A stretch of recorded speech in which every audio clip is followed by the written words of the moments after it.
Assalamualaikum warahmatullahi wabarakatuh. Waalaikumsalam warahmatullahi wabarakatuh.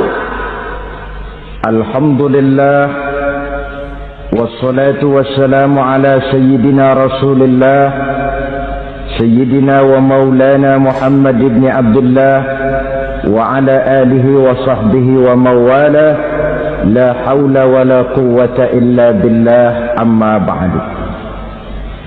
Bapak-bapak, ibu-ibu, saudara-saudara kaum muslimin rahimakumullah.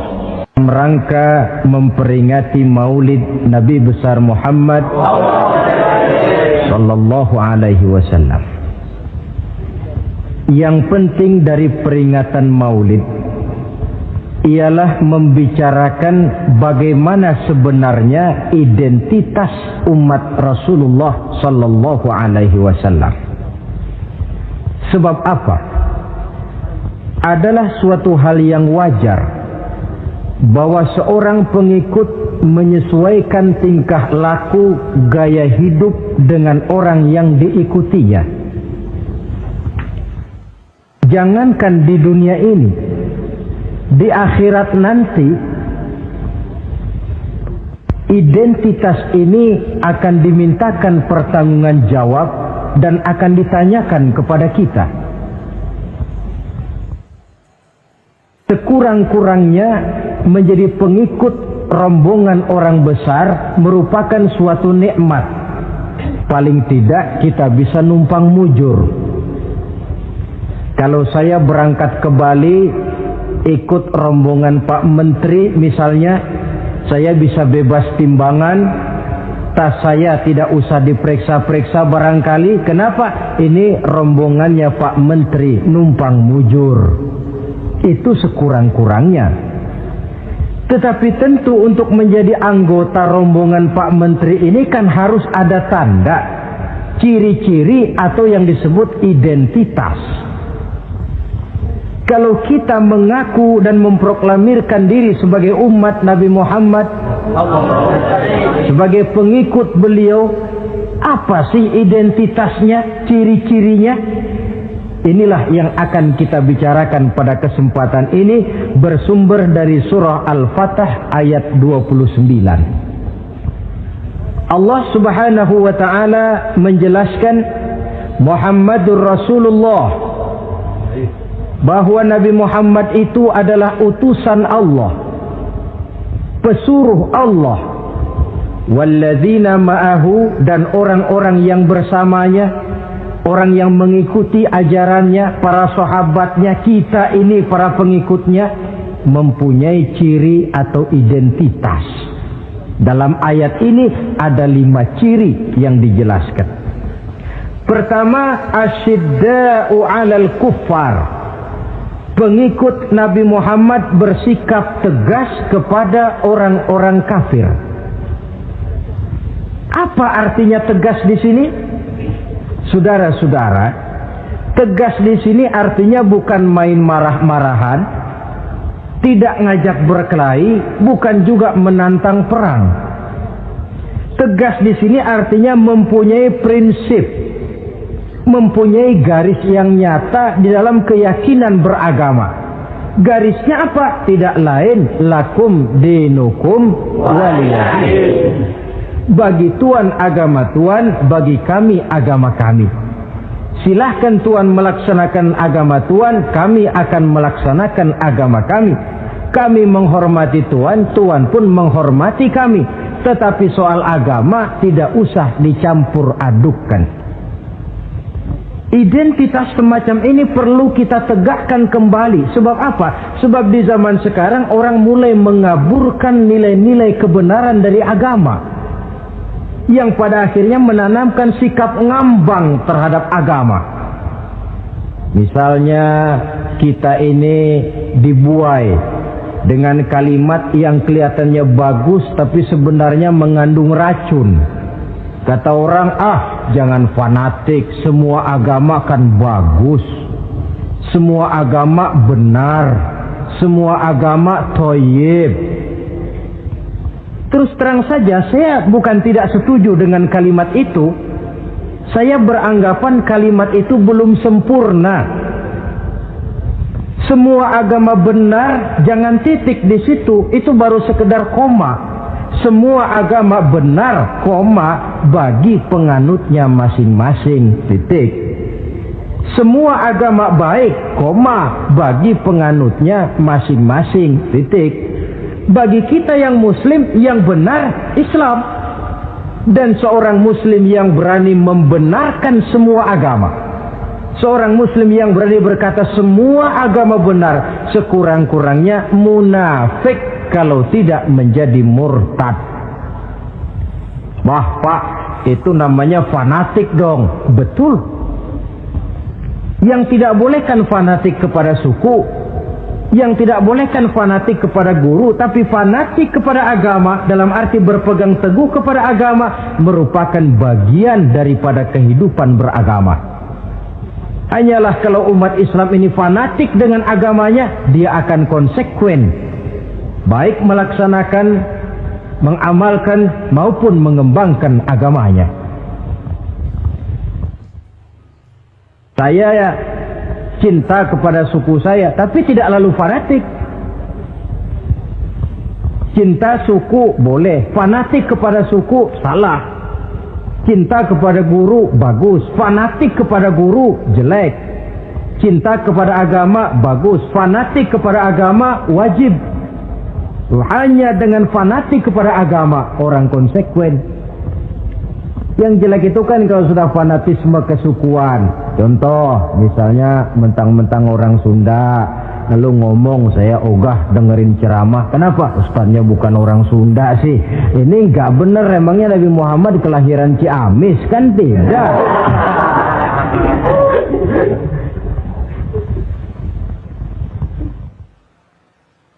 Toleransi ada tempatnya, tetapi tidak menyangkut masalah-masalah ritual, tidak menyangkut masalah-masalah ibadah. Soal bikin jalan umum, mari bersama saudara-saudara kita yang lain agama membangun puskesmas, mari bersama-sama menjaga keamanan, mari sama-sama. Tapi kalau sudah menyangkut masalah ibadah, kembali kita kepada prinsip lakum dinukum waliyadin. Bagi Tuhan silahkan melaksanakan agama Tuhan, kami pun akan melaksanakan agama kami. Silahkan menyebarkan agama, tetapi jangan kepada orang yang sudah beragama. Ini batas toleransi. Jangan menyebarkan agama kepada orang yang sudah beragama. Maka dalam sejarah sudah dibuktikan, alhamdulillah, kalau kita mau objektif menilai sejarah, ketoleransian umat Islam itu sudah dibuktikan oleh fakta sejarah. Tetapi tanpa harus mengorbankan nilai-nilai akidah, keyakinan-keyakinan yang harus kita jaga dan kita pertahankan. Taruhlah kita sekarang masih disanggup berkata dan berpendirian semacam itu. Anak kita, keturunan kita, generasi yang akan datang, jikalau ditanamkan rasa ngambang terhadap agama, lambat laun akan makin tipis nilai-nilai religius itu melekat di dalam jiwanya. Dan akibatnya akan rawan kemajuan macam apapun, modernisasi macam apapun, kalau sudah terlepas dari kaitan kehidupan beragama, tidak akan banyak menolong untuk mensejahterakan umat manusia. Asyidda'u 'alal kuffar, bersikap tegas kepada orang-orang kafir. Ini sikap yang pertama, identitas yang pertama. Yang kedua, ruhama'u bainahum, kasih sayang kepada sesama mereka. Kalau kepada orang kafir tegasnya bukan main, tapi kembali ke dalam, kembali kepada sesama muslim, kasih sayang setengah mati. Saling asah, saling asih, saling asuh, saling mengalah buat kepentingan yang lain. Ini sudah dicontohkan dalam sejarah ketika Rasulullah dan para sahabat hijrah ke Madinah. Orang Madinah yang menyambut kedatangan orang Mekah itu kan disebut Ansor. Betul apa betul? Lah orang Makkah ini yang hijrah ke Madinah disebut kaum muhajirin. Apa orang Madinah menyambut kedatangan orang Makkah itu mentang-mentang orang asli Madinah lalu tolak pinggang? Kamu kemari pendatang ya, awas jangan bertingkah. Tidak. Masing-masing malah mencari saudara. Karena apa? Persaudaraan dalam Islam diikat dengan akidah. Artinya ini dari manapun orang datang, apapun warna kulitnya, bahasa apapun yang dia pakai, jikalau akidahnya sama, dia saudara kita. Hadirin, terus terang saja ya. Banyak orang-orang yang tidak senang kalau melihat umat Islam sampai bersatu. Maka segala macam cara mereka lakukan agar kita jangan bersatu. Terang-terangan menghantam Islam, tidak mungkin orang berani. Kenapa? Saya pikir sebodoh-bodohnya umat Islam dia masih fanatik sama agamanya. Dia masih sanggup bilang, "Mas, gue emang gak sembayang, tapi agama gue lu hina, gue bacok lu." Itu kan positif, fanatisme agama namanya. Maka orang menghantam Islam itu lalu nggak berani terang-terangan. Caranya belajar dari Van der Plas, belajar dari Snokor-Gronya. Mau menghantam Islam, masuk ke tengah-tengah umat Islam. Pakai peci, kalau perlu pakai sorban, pakai sorban. Nggak bisa assalamualaikum, latihan assalamualaikum. Hantam Islam dari dalam. Caranya, kalau perlu dibuatkan merek-merek Islam. Yang mereknya Islam tapi tujuannya bikin kacau dalam Islam. Muncullah yang namanya Islam ingkar sunnah. Muncul yang namanya Islam sejati. Islam. Mereknya Islam, tujuannya bikin kacau dalam Islam. Kalau dia sudah mengkafirkan orang lain yang tidak sepaham dengan dia, tidak mau bermakmum kepada orang yang sepaham dengan dia. Kalau cara ini tidak kena, mereka putar lagu lama. Apa lagu lama itu? Lagu khilafiyah. Lagu lama itu supaya kita sengketa sesama kita, mempersoalkan hal-hal kecil. Waktu terbuang, energi habis untuk mempermasalahkan hal yang tak pernah kunjung selesai. Sering kejadian toh di kampung-kampung. Yang satu pakai usolli, yang satu tidak, lalu pisah RT. Yang satu azan sekali Jumatan, yang satu 2 kali, lalu bangun masjid lagi. Yang satu kunut, yang satu tidak, asah golo.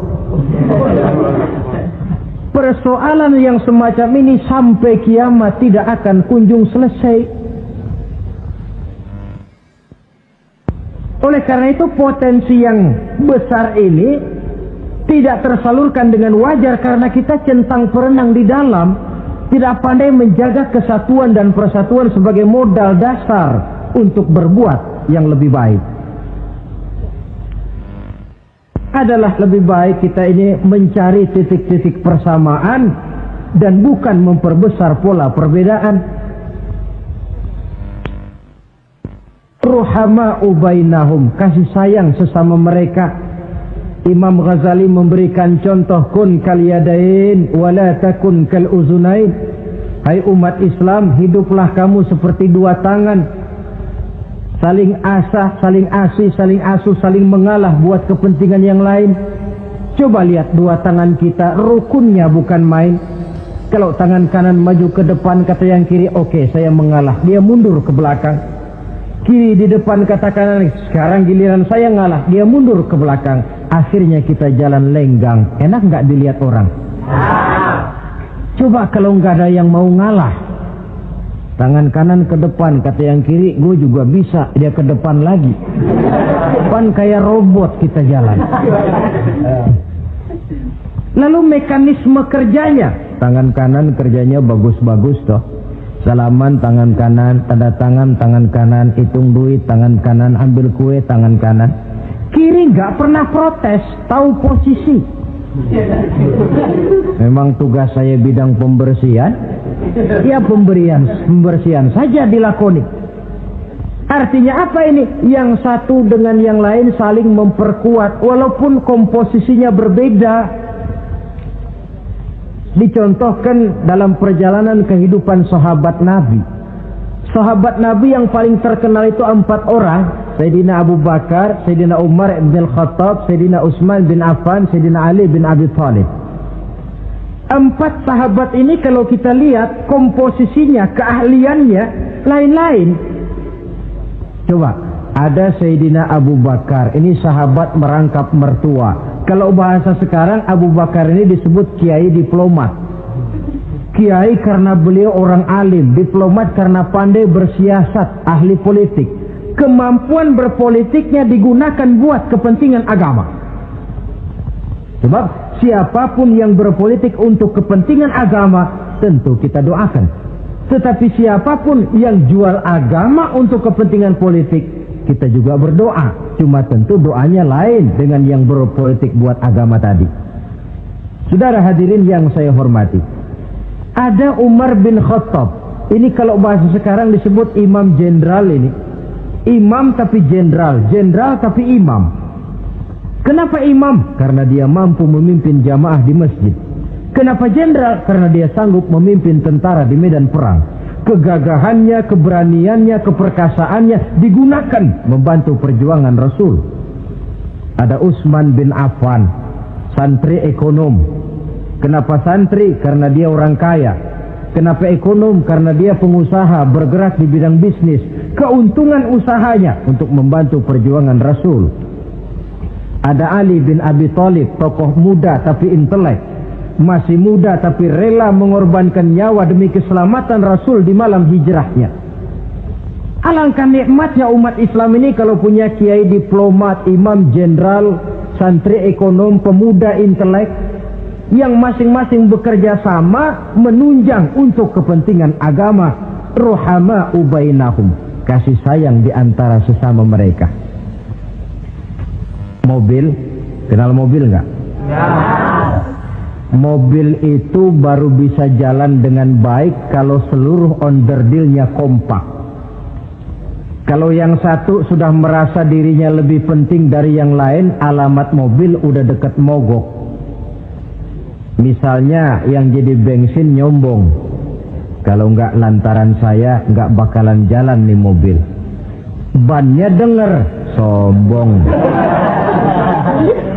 Kata ban, sombong kamu bensin. Apa kamu kira kamu saja yang penting? Saya tersinggung, kata ban, lalu kempes. Kira-kira kalau ban kempes jalan nggak mobil? Begitulah umat ini.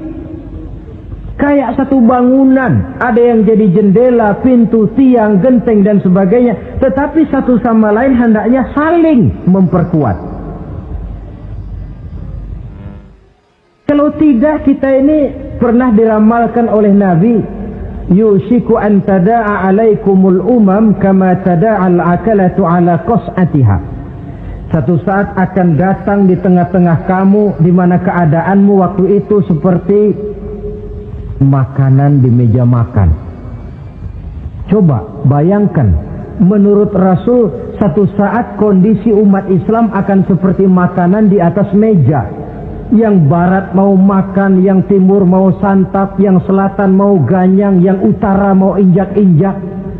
Satu saat kondisi umat Islam akan seperti itu. Heran sahabat, ya Rasulullah, kok kita bisa dikepung begitu rupa? Iya. Apa pada waktu itu jumlah kami sedikit ya Rasulullah? Tidak, kata Rasul. Bal antum yawma idzin katsir. Jumlahmu pada waktu itu banyak, besar, kamu mayoritas. Cuma sayang, kata Nabi, walakinnakum ghusa'un ka ghusa'is sail. Tetapi keadaanmu waktu itu seperti busa di lautan. Banyak tapi centang perenang. Banyak tapi tidak punya daya dan kekuatan. Dipermainkan gelombang lautan, dihempaskan ke tepian pantai tanpa punya makna dan arti. Mayoritas tapi nasibnya ironi. Lantaran apa ini? Kita tidak pandai menjaga kesatuan dan persatuan. Prinsip ruhama ubainahum, kasih sayang di antara sesama mereka, belum bisa kita wujudkan. Oleh karena itu, hadirin yang saya hormati, identitas yang kedua ini mari kita tegakkan, menggalang kesatuan dan persatuan untuk kejayaan agama yang kita cintai. Soal posisi silahkan berbeda, soal profesi silahkan berbeda, tetapi hendaknya perbedaan ini tidak menyebabkan persimpangan tujuan. Satu sama lain saling memperkuat. Identitas yang kedua, bahwa kita sudah diikat dengan akidah, tidak oleh ras, warna kulit, suku, bahasa, oleh akidah. Satu kali orang sudah syahadat, dia adalah saudara kita. Sudah lewat masanya di mana kita umat Islam ini dikotak-kotakan, dan sudah datang waktunya di mana kita bersatu, saling menunjang, saling membantu, sehingga dengan demikian terwujudlah satu masyarakat yang diikat dengan nilai-nilai akidah. Ini yang kedua, kasih sayang kepada sesama muslim. Satu badan itu kalau yang satu sakit, yang lain kan akan ikut merasa sakit. Saudara jalan tengah malam, ibu jari tersandung batu, meletak. Begitu ibu jari tersandung batu, kontan, darah keluar, mulut bilang aduh, kepala ikut pusing, gak pakai diundang. Solidaritas sosial yang terjadi secara reflektif. Tidak ada ibu jari tersandung, mulutnya malah ngomel, rasain lo. Masa nyumpain badan sendiri, kan tidak mungkin. Tapi ini yang terjadi, kita lihat. Akibat apa? Tidak terwujudnya solidaritas sosial yang bersifat refleksif tadi. Nah, inilah saudara-saudara identitas yang kedua. Yang ketiga sekarang, pengikut Nabi Muhammad sallallahu alaihi wasallam itu cirinya yang ketiga, tarahum rukka'an sujjada. Engkau lihat mereka ruku dan sujud, mendirikan solat. Ini identitas, ciri. Di akhirat nanti akan diperiksa dengan seadil-adilnya. Siapa? Saya, Pak. Saya siapa? Pengikut Nabi Muhammad. Betul? Betul. Baik. Pengikut Nabi Muhammad itu tandanya ruka'an sujada, ruku dan sujud. Sampean ngaku umat Nabi Muhammad, sujud, pernah sembahyang? Sembahyang juga, Pak. Berapa kali? Gak banyak-banyak, Pak, setahun 2 kali. Kapan itu? Idul Fitri sama Idul Adha. Kata petugas, syarat kurang, minggir. Sebab sering dikatakan sholat itu kan ada yang harian, ada yang mingguan, ada yang tahunan. Ada yang sholatnya harian. Yang harian ini juga 2 macam, ada yang belang-belang, ada yang mulus. Kalau yang belang-belang itu kalau zuhur sholat, asar out. Asar kepegang, maghribnya melayang. Maghrib ketangkep, isaknya terbang. Itu lumayan ketimbang yang seminggu sekali cuma Jumat saja. Yang Jumat pun agak lumayan lah daripada yang setahun 2 kali cuma Idul Fitri dan Idul Adha.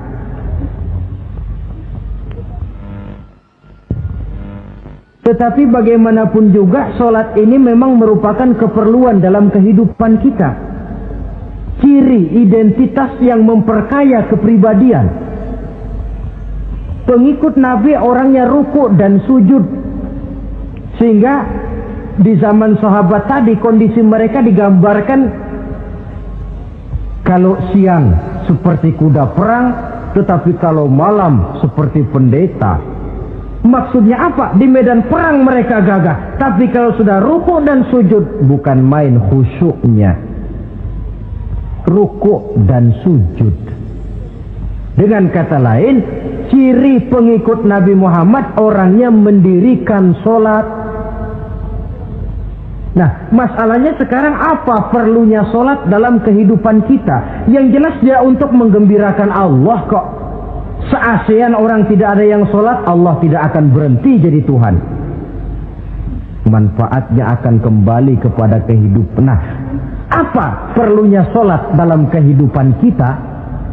Ada beberapa hal yang bisa kita angkat ke permukaan tentang perlunya sholat ini. Jadi sholat itu perlunya kita, sehingga suatu saat nanti kita tidak lagi berkata saya wajib sholat, tapi kita akan berkata saya perlu sholat. Apa perlunya sholat dalam kehidupan kita? Pertama, sholat itu membuat orang rendah hati, tidak melonjak menjadi angkuh dan sombong. Yang kedua, sholat itu membuat orang tahu diri. Yang ketiga, sholat itu mendatangkan ketenangan jiwa dan ketentraman batin lantaran orang punya sandaran vertikal kepada Allah. Sehingga agama menekankan benar ini bukan cuma untuk kita, tapi juga anak kita, keturunan kita. Sehingga Nabi mengajarkan, ajari didik anak-anakmu sholat pada umur 7 tahun.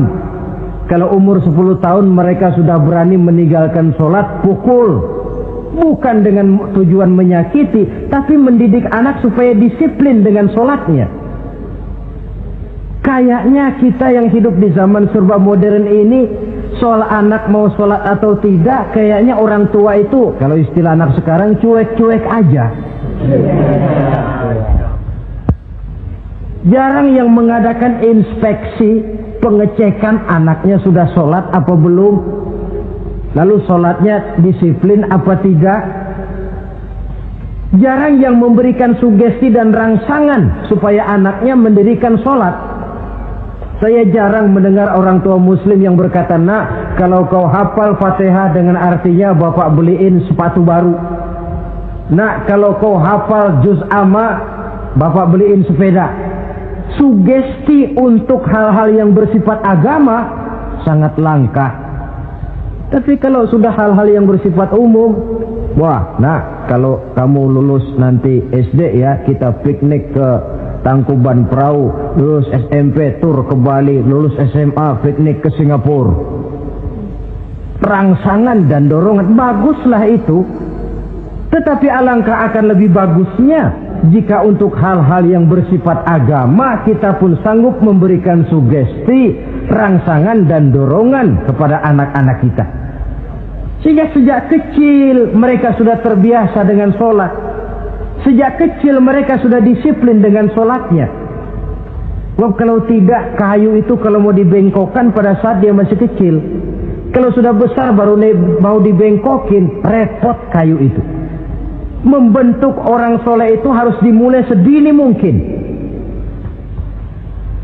Karena itu salah satu fungsi solat Allah jelaskan, inna sholata tanha 'anil fahsya wal munkar. Bahwa solat yang dikerjakan dengan betul mampu mencegah manusia dari perbuatan yang keji dan munkar. Jadi dengan kata lain orang yang disiplin dengan solat terpeliharalah dirinya dari perbuatan yang keji dan munkar.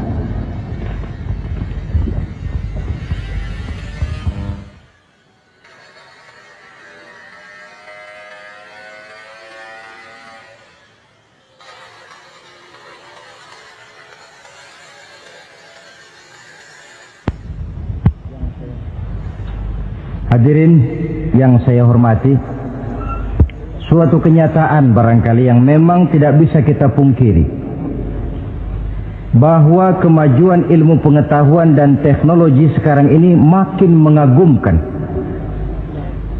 Dunia seolah-olah telah dirombak oleh manusia dari sebuah daerah kosong menjadi gedung-gedung pencakar langit yang tinggi.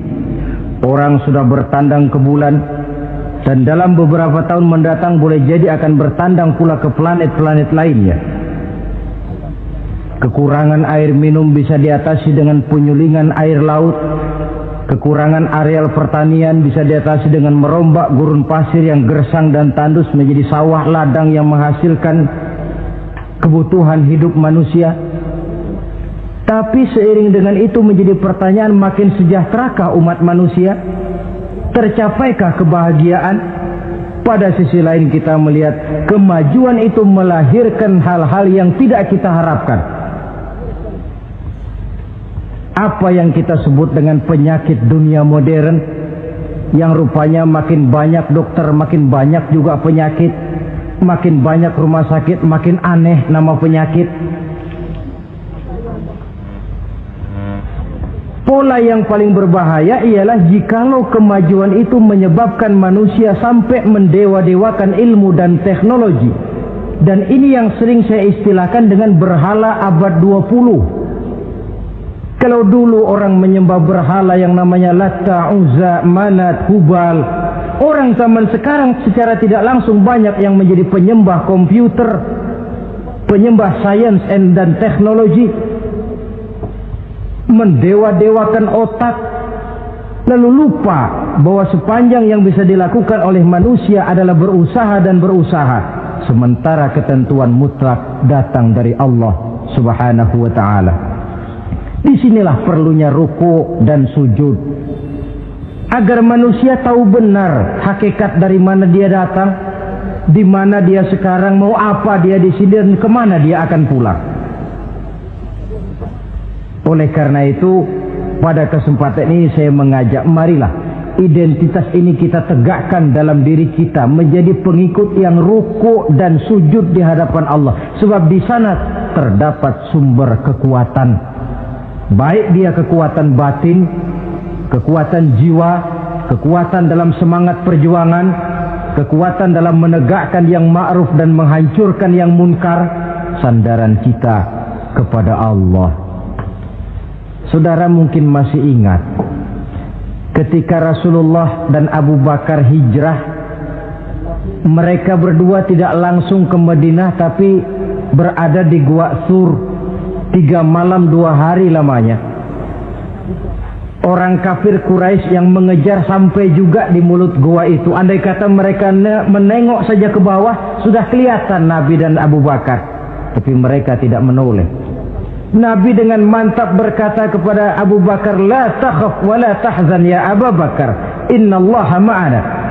Abu Bakar, kau tidak usah takut, tidak usah sedih, Allah bersama kita. Ucapan ini mantap kalau diucapkan oleh orang yang ruk'an sujada, benar-benar sujud kepada Allah, mempunyai backing yang tidak kepalang tanggung, yang serba maha. Yaitu kalau memang saudara perlu cari backing, jangan kolonel tanggung, jangan brigjen tanggung, carilah backing yang serba maha, maha gagah, maha kaya, maha tahu, maha segala-galanya. Berbackinglah kepada Allah saja dengan jalan ruk'an sujada, ruku' dan sujud dalam kehidupan ini. Ini identitas yang ketiga. Yang keempat sekarang, pengikut Nabi itu apa tandanya? Yabtaghuna fadlan minallah wa ridwana. Mereka selalu mencari karunia dan keridhaan Allah. Karunia dan keridhaan. Jadi tidak hanya mencari sekedar karunia, tetapi juga mencari ridho. Oleh karena itu seorang pengikut Rasul, di dalam dia berdagang misalnya, dibatasi oleh pertanyaan, cara saya ini Allah ridho apa tidak? Dia cari rezeki, dibatasi oleh pertanyaan, Allah ridho apa tidak? Dia menginginkan jabatan yang tinggi, tapi tetap dalam kerangka pertanyaan, kalau cara ini Allah ridho apa tidak? Sehingga tidak lantas menghalalkan cara apapun halal asal tujuan tercapai, itu kan caranya PKI. Asal tujuan tercapai cara apa saja halal. Seorang muslim pengikut baginda Nabi tidak diajarkan semacam itu. Kenapa perlu mencari keridhaan Allah, karunia yang Allah ridho? Karena apapun yang kita pakai, apapun yang kita makan terutama, Jikalau bersumber dari sesuatu yang Allah tidak ridho, katakan yang haram misalnya, akan mempengaruhi gaya dan gerak hidup kita. Contoh, kata Imam Ghazali, kalau engkau terlalu senang memakan makanan yang haram, dia akan mempengaruhi caramu berpikir sehingga kau akan cenderung berpikir yang haram. Mencari karunia yang Allah ridho, dan hidup itu kalau sudah mendapat ridho Allah, sudah satu kenikmatan yang tidak bisa dibeli dengan nilai materi yang bagaimanapun banyaknya.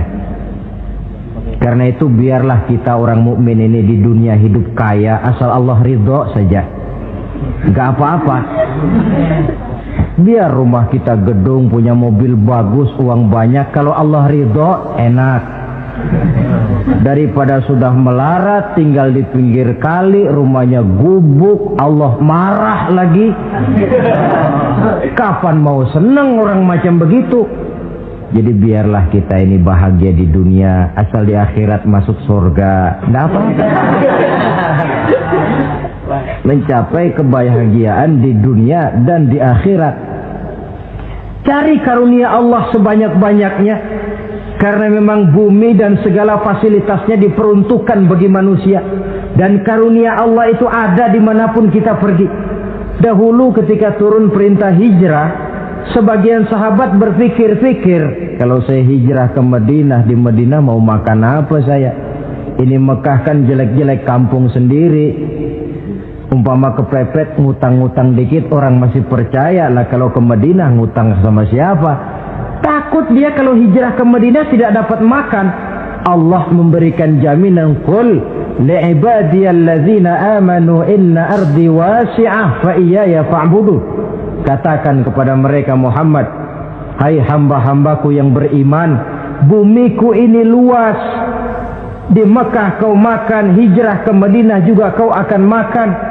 Apalagi hijrahmu karena membela agama. Jangan karena membela agama kau takut kelaparan. Artinya apa? Karunia Allah itu ada dimanapun. Kalau kita mau berusaha, tetapi jangan lupa usaha itu harus yang Allah ridho. Kalau sekedar hasil usaha cara apapun boleh, ya dapat. Tetapi tanpa ridho, semuanya tidak akan membawa ketenangan, ketentraman, dan kebahagiaan. Allah itu kan maha pengasih, tidak pilih kasih katanya. Artinya apa? Semuanya Allah kasih. Orang kalau mau berusaha dapat. Itu logika. Sunnatullah kata kita, hukum alam kata orang. Kalau mau berusaha mesti dapat. Tetapi kasih sayang Allah ini tidak diberikan kepada setiap orang. Kalau pengasihnya berlaku kepada semua orang, mau kafir mau beriman, kalau berusaha dapat. Itu Rahman namanya. Tapi Allah tidak cuma Rahman, Allah juga Rahim, maha penyayang. Bedanya apa? Orang yang dikasih itu belum tentu disayang. Tetapi kalau disayang mesti dikasih. Kalau tidak dikasih tentu ada pertimbangan lain untuk kepentingan kita. Misalnya anak kita baru kelas 1 SMP, datang, Pak beliin motor buat sekolah. Kita lalu menilai anak ini nggak ada motor saja kadang-kadang jarang sampai ke sekolah, apalagi dibeliin motor, bisa dari rumah berangkat ke sekolah nggak sampai. Tidak dibelikan bukan karena tidak sayang, justru karena sayangnya ada pertimbangan lain untuk kepentingan si anak. Tetapi kadang-kadang anak sendiri berpikirnya lain. Bapak katanya sayang, minta dibeliin motor saja tidak dibelikan. Dia menilai orang tuanya tidak sayang, padahal justru sayangnya lalu tidak dibelikan. Begitulah satu contoh kecil dari keridhaan Allah ini.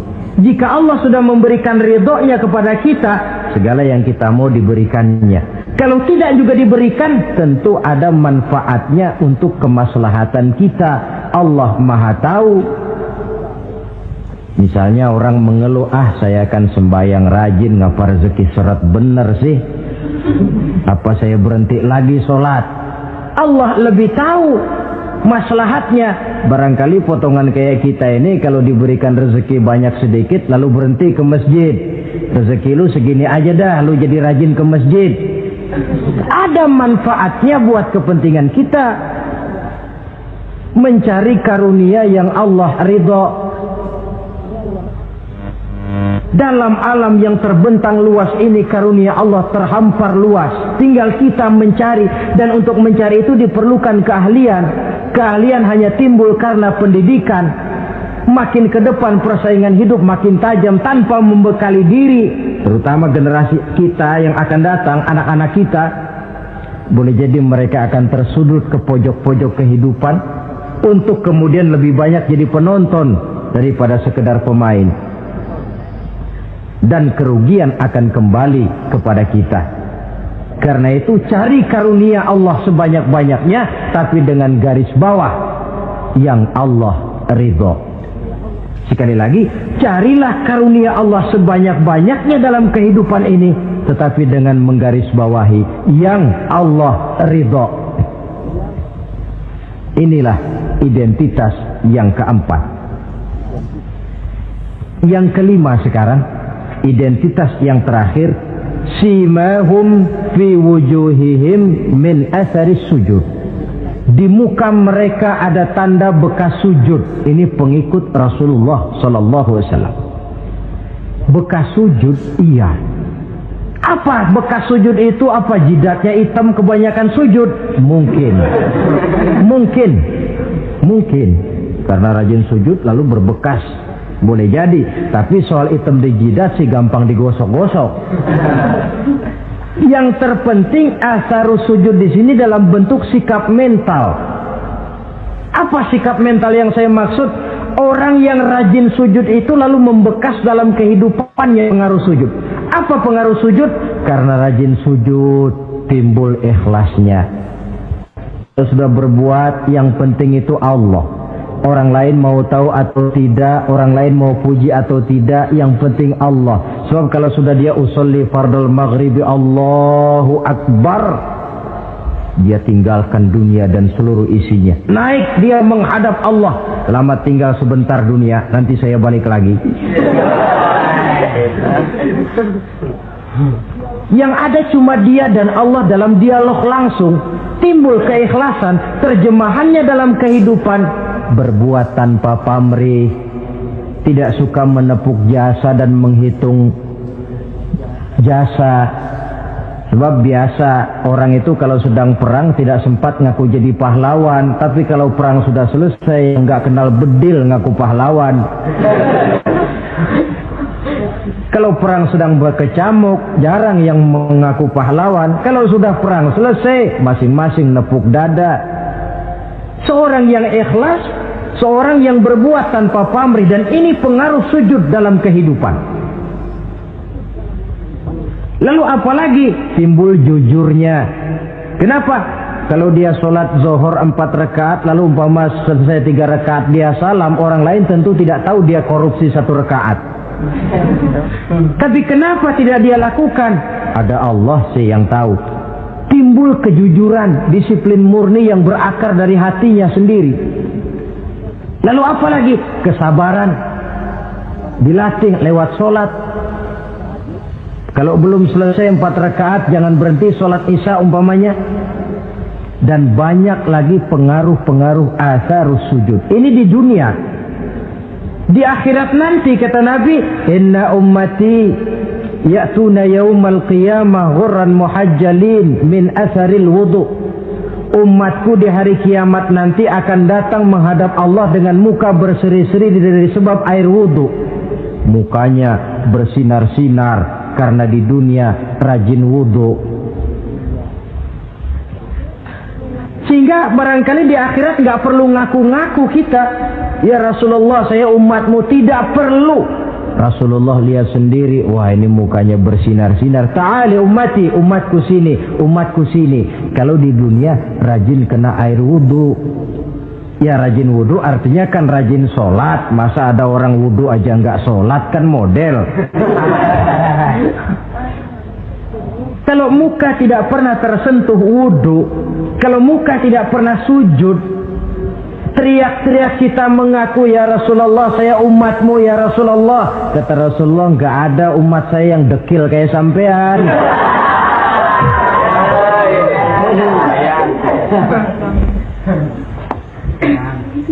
Itulah sebabnya pada kesempatan ini saya mengajak, mari membiasakan diri berwudu.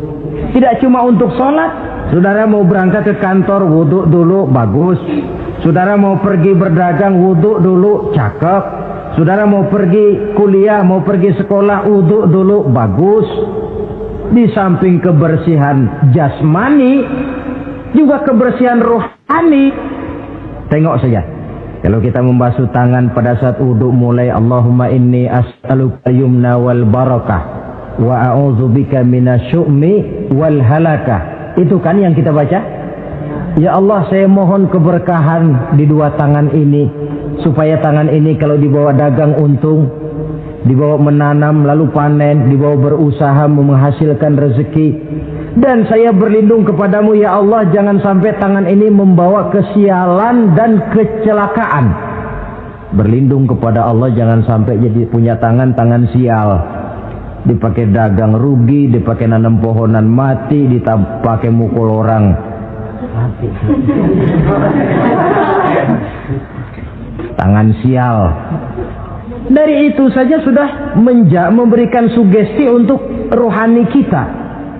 Kebersihan jasmani, kebersihan rohani terpelihara karena wudu. Jadi asarus sujud, pengaruh sujud membekas di dalam kehidupan. Sehingga oleh Syekh Muhammad Abduh dijelaskan, walikulli ibadatin minal ibadati sahihah asarun fi taqwimi akhlaqil qaimi biha wa tahzibi nafsihi. Setiap ibadah yang dikerjakan dengan betul pasti mempunyai pengaruh yang nyata dalam meluruskan moral akhlak orang yang melaksanakan ibadah itu sendiri. Jadi sujud kita betul apa tidak? Lihat saja pengaruhnya dalam kehidupan kita. Sholat kita sudah betul apa tidak? Lihat saja pengaruhnya dalam kehidupan kita. Kalau sujud ya sujud, tapi judi jalan juga, nah, sujudnya belum betul. Waktunya sholat ya sholat, waktunya mabuk, sholatnya belum betul. Waktunya ruku ya ruku, giliran nyolong, sholatnya belum betul. Sebab sholat yang dikerjakan dengan betul, sujud yang dikerjakan yang punya pengaruh nyata dalam kehidupan, kelihatan bekasnya dari tingkah laku dan gerak kita di dalam menelusuri kegiatan hidup ini. Maaf, dengan sedikit pahit barangkali kita memang harus berkata, masih banyak di antara kita umat Islam ini yang melaksanakan ibadah hanya dengan prinsip asal sekedar gugur kewajiban. Perkara ada pengaruhnya atau tidak dalam diri kita, kita malas untuk mengadakan evaluasi. Akibatnya ibadah yang kita kerjakan tidak mempunyai pengaruh dalam membentuk kepribadian kita. Orang yang mengucapkan syahadat ada pengaruh dalam jiwanya. Orang yang mendirikan sholat ada pengaruh dalam membentuk kepribadiannya. Orang yang melaksanakan puasa ada pengaruh dalam perkembangan jiwanya. Orang yang mengeluarkan zakat ada pengaruhnya dalam mengelola hartanya. Orang yang melaksanakan ibadah haji ada perubahan dalam kegiatan hidupnya. Dari yang negatif kepada yang positif tentunya. Simahum fi wujuhihim min athari sujud. Di muka mereka, di muka pengikut Rasulullah ini ada tanda pengaruh bekas sujud. Karena rajinnya dia melaksanakan sujud di dalam kehidupan ini. Nampak pengaruh yang nyata di dalam kehidupannya, dalam gerak dan tingkah lakunya. Saudara hadirin, ma'asyiral muslimin rahimakumullah. Inilah 5 identitas yang harus kita tegakkan jikalau kita mau jadi umat yang konsekuen. Tidak sekedar bangga-banggaan menyandang titel umat Nabi, apalagi konon mengharapkan syafaatnya di akhirat nanti, padahal sebagai pengikut kita tidak menyesuaikan diri dengan yang kita ikuti. bagaimana mau mengharapkan fasilitas yang namanya syafaat? Bahwa syafaat pertolongan Rasul itu ada, tetapi fungsinya kan ibarat orang punya kain, syafaat itu nambel. Saudara punya kain, sobek-sobek sedikit, ditambel oleh yang namanya syafaat. Salat kurang sedikit, ditambel oleh syafaat. Sodakoh ada campur riya sedikit, tidak karena Allah sedikit, syafaat. Jadi kalau punya kain sobek ada syafaat. Lah kalau kainnya tidak punya, yang mau ditambel apanya? Sholat tidak, puasa tidak, di akhirat aman dah dapat syafaat. Tentu terlalu berlebihan, terlalu optimis mengharapkan sesuatu yang kita memang tidak punya modal dasar untuk memperolehnya. Baiklah ya, kesimpulan. Pertama, sebagai pengikut kita harus menyesuaikan diri dengan yang kita ikuti. Identitas. Suatu umat hanya akan berwibawa, hanya akan dihitung dan dipandang orang kalau dia tegak dengan identitasnya. Kalau macan sudah kehilangan sifat galaknya, orang tidak takut lagi kepada macan. Dan kalau kambing sudah kehilangan sifat jinaknya, banyak orang takut miara kambing. Kalau umat Islam sudah kehilangan identitasnya, dia akan menjadi umat yang kehilangan wibawa dan tidak pernah ditakuti oleh musuh-musuhnya. Seenaknya saja orang mengacak-acak kehidupan kita sebagai umat kalau tidak punya identitas. Yang kedua, kesimpulan yang kedua, identitas itu bisa kita ringkaskan. Pertama, tegak dengan keyakinan inna dina indallahil Islam. Menumbuhkan fanatisme agama dalam arti berpegang teguh kepada agama. Menempatkan toleransi pada tempatnya yang wajar. Tidak mencampur adukan semua agama. Tegas di dalam mempertahankan akidah. Kemudian yang ketiga, perlu menegakkan solidaritas sosial yang bersifat reflektif untuk menegakkan wibawa kita sebagai umat, supaya potensi dari umat yang mayoritas ini dimanfaatkan oleh umat itu sendiri. Kalau tidak, kita cuma akan menang jumlah saja, menang bilangan, kuantitas yang tanpa kualitas. Dan kalau ini yang terjadi, nasib kita akan seperti buih di lautan. Banyak, tapi kata orang kampung cuma menang groyokan. Tidak punya daya dan kekuatan, dicampakkan orang ke kiri dan ke kanan, hanyut oleh arus. Bukan menciptakan arus, tapi malah hanyut oleh arus. Bukan menciptakan model, tapi malah mengikuti model. Bukan menciptakan irama tersendiri, malah diatur oleh irama orang lain. Ini yang menyebabkan ironi. Tegaklah dengan kesatuan dan persatuan, dengan lebih memperbanyak mencari titik-titik persamaan dan bukan memperbesar titik-titik perbedaan. Yang keempat, rukuk dan sujud sebagai sandaran vertikal kepada Allah. Selama kita umat ini masih rajin rukuk dan sujud, selama itu pula nilai optimisme masih ada dalam jiwa dan diri kita. Ya Allah, persilahkan orang memperlakukan kami sesuka hatinya, tapi kami yakin ya Allah, Engkau tidak akan mendiamkan. Satu saat pertolonganmu mesti datang. Itu akan mantap kita ucapkan kalau kita melaksanakan rukuk dan sujud. Tertimpa tangga, jatuhnya sakit, ketimpa tangga lagi, musibah yang beruntun. Rukuk dan sujud sebagai sandaran vertikal. Yang kelima, karunia Allah dan keredoan Allah jangan dipisah. Cari karunia sebanyak-banyaknya, tetapi dalam batas-batas yang diridhoi Allah. Sebab kalau tidak, karunia itu akan makin membuat kita jauh dari Allah. Ilmu karunia itu. Tapi kalau tidak dari Allah, Nabi ingatkan, man izdada ilman wa lam yazdad huda lam yazdad minallahi illa bu'da. Orang yang bertambah ilmu tapi tidak bertambah hidayah, dia hanya akan semakin jauh dari Allah. Jauh dari Allah menimbulkan kegersangan dalam jiwa, kepanasan dalam hati, sehingga jauhlah kita dari ketenangan hidup.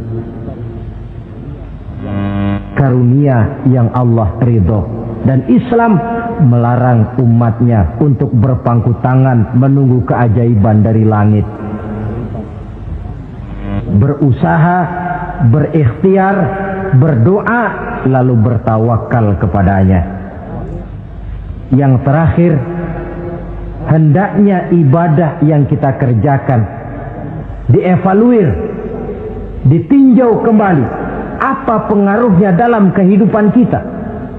Sebab setelah selesai melaksanakan suatu ibadah, hendaknya nilai ajaran yang terkandung dalam ibadah itu bisa kita terjemahkan dalam kehidupan kita, sehingga gerak kita dalam sholat dengan tingkah laku kita di luar sholat ada kesinambungan.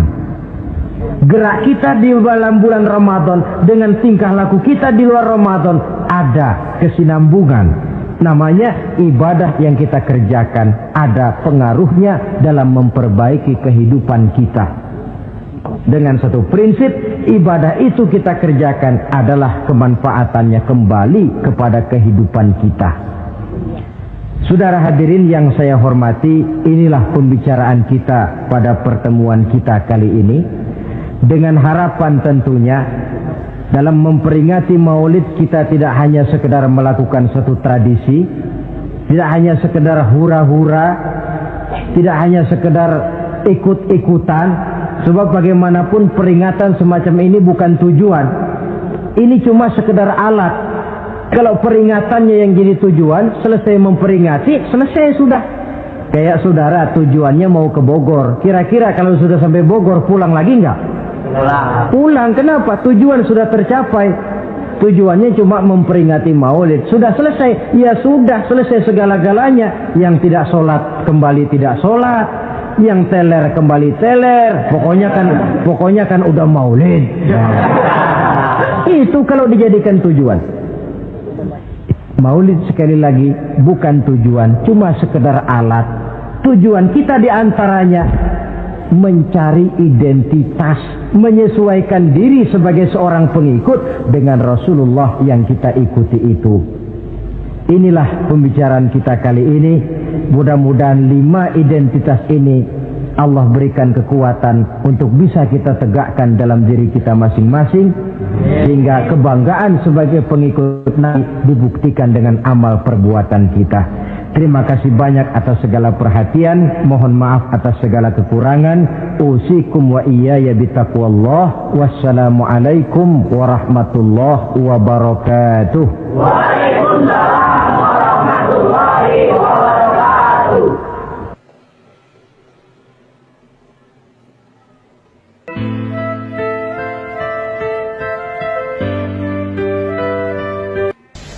Bapak-bapak, ibu-ibu, saudara-saudara kaum muslimin rahimakumullah. Murai di dahan dan koko ayam di kandang. Dunia ini penuh dengan berbagai macam kesibukan. Sejak dari petani yang turun ke ladang, pedagang yang berangkat ke pasar, pelajar yang menuju sekolah, sampai kepada pegawai yang berangkat ke kantor, seluruhnya tidak lain untuk mencari sesuatu yang bernama bahagia. Setiap orang menginginkan kebahagiaan, dan tidak seorang pun menginginkan kesengsaraan dalam kehidupan ini. Namun nyatanya tidak setiap orang yang ingin bahagia mengetahui jalan yang harus ditempuhnya untuk sampai kepada kebahagiaan itu. Maka pada kesempatan pertemuan kali ini, saya ingin menyampaikan sebuah hadis dari junjungan kita baginda Nabi besar Muhammad sallallahu alaihi wasallam. yang termuat dalam kitab Mukhtarul Ahadits An-Nabawiyah, di mana beliau bersabda, arba'un min sa'adatil mar'i. Ada 4 perkara yang merupakan tanda dari orang bahagia. Saya mau tanya, di antara saudara-saudara yang hadir di sini, apa ada yang kepengen jadi orang sengsara? Ya. Seluruhnya tentu ingin mendapatkan kebahagiaan.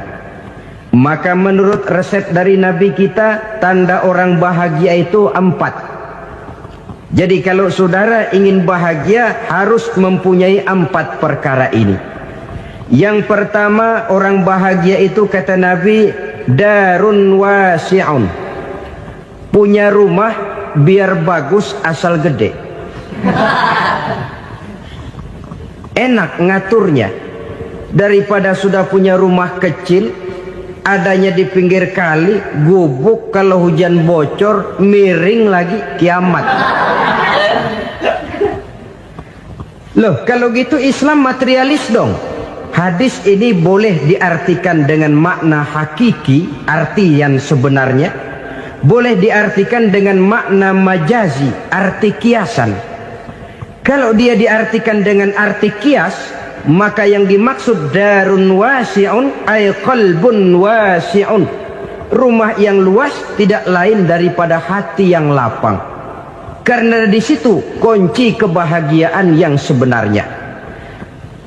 Walaupun kita cuma tinggal di petak berukuran 2 kali 3 meter, kalau hati kita luas rasanya rumah itu. Tapi biar rumah kita halamannya saja puluhan ribu hektar, ada kolam renangnya, kamar tidurnya tidak lagi terhitung. Kalau hati yang menempati rumah itu sempit, maka akan terasa sempit jugalah rumah itu. Tempat bergantungnya tidak lain adalah hati. Marilah kita mencoba melihat berbagai pandangan orang tentang bahagia ini. Ada orang menyangka bahwa bahagia itu kalau dia mendapatkan harta yang sebanyak-banyaknya. Siapa yang banyak harta, dialah raja. Apa yang dia mau, seluruhnya bisa dibeli. Keamanannya, dia bisa menyewa petugas. Seluruh fasilitas untuk menyenangkan kehidupannya bisa dibeli. Pendeknya, hartalah segala-galanya dalam kehidupan. Sampai ada pepatah mengatakan, innad darahima fil amakini kulliha taksur rijala mahabatan wa jalala. Sesungguhnya harta, dinar, dirham, uang, di mana-mana selalu bikin hebat orang yang memilikinya. Coba lihat, orang yang punya duit sama yang enggak punya duit, jangan gaya hidupnya, gaya jalannya aja lain. Wahia lisanun liman arada fasahatan, wahia silahun liman arada qitala.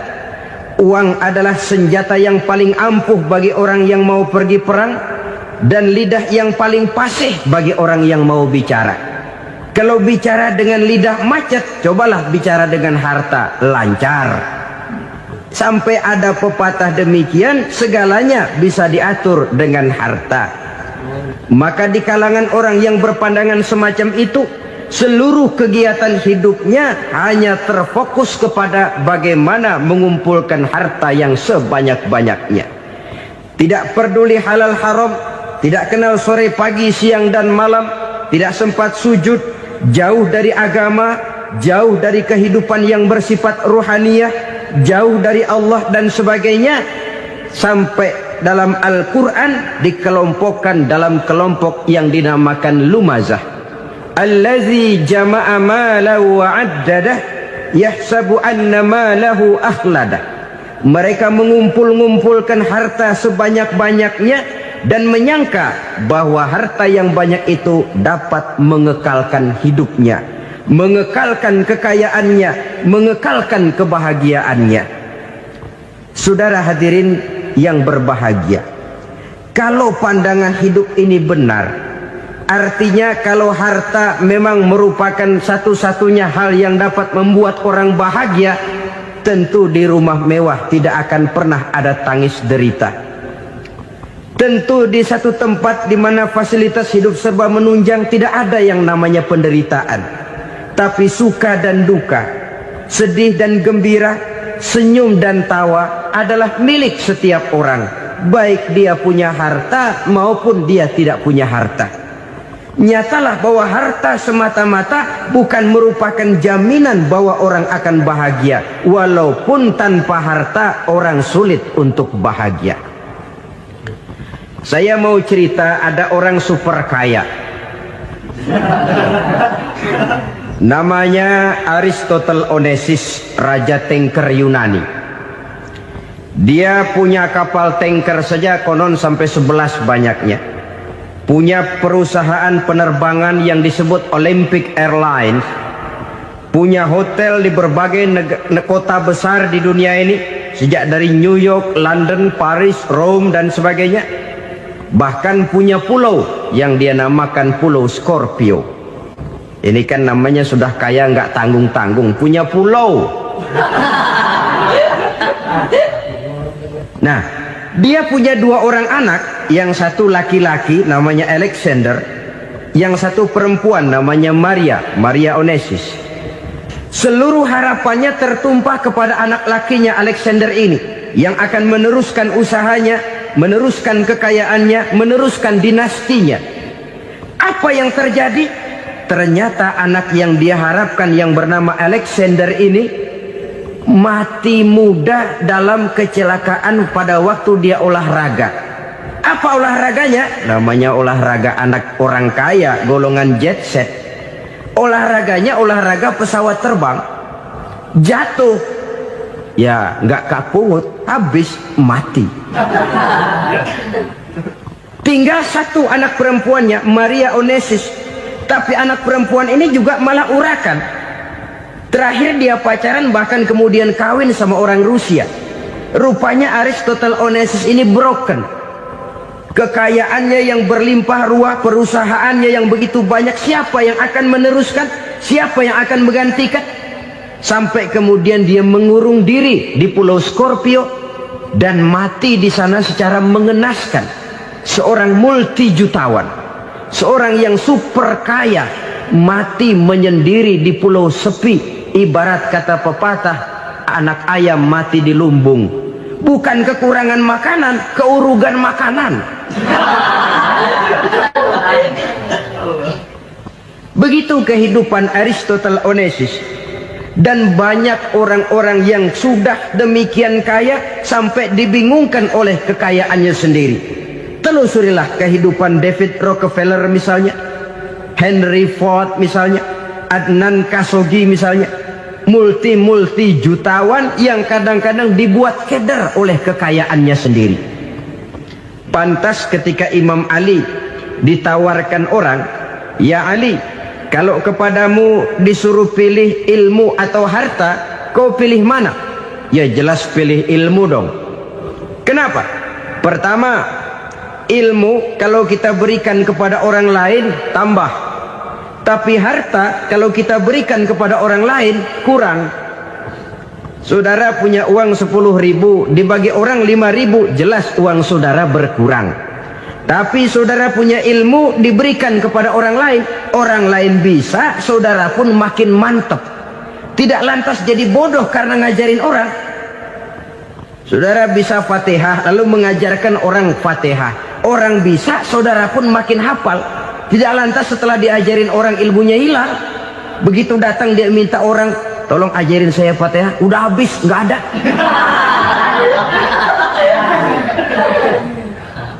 Yang kedua kata Imam Ali, ilmu menjaga kita. Kalau harta kita yang harus jaga. Makin banyak ilmu makin terpelihara diri seharusnya. Tetapi makin banyak harta makin bingung kita jaganya. Sampai kadang-kadang kalau perlu seluruh keliling rumah dipasangi alarm. Belum cukup disewakan anjing besar-besar, pasang di depan pintu, awas anjing galak. Masih belum cukup juga, cari centeng tukang-tukang kepruk jaga rumah. Masih terasa belum aman, padahal rumahnya dikelilingi tembok besar. Di balik tembok ada pintu-pintunya tebal. Di balik pintu itu terbuka, masuk kamar, kamar pun ada pintunya, pintunya pun kuat. Masuk ke dalam kamar ada lemari, lemarinya pun pintunya kuat, dikunci, kuncinya pun kuat. Tapi terhadap seluruhnya yang timbul cuma sekedar was-was saja. Kesimpulannya sekali lagi, tanpa harta orang memang sulit untuk bahagia. Tapi harta semata-mata tidak merupakan jaminan orang akan bahagia.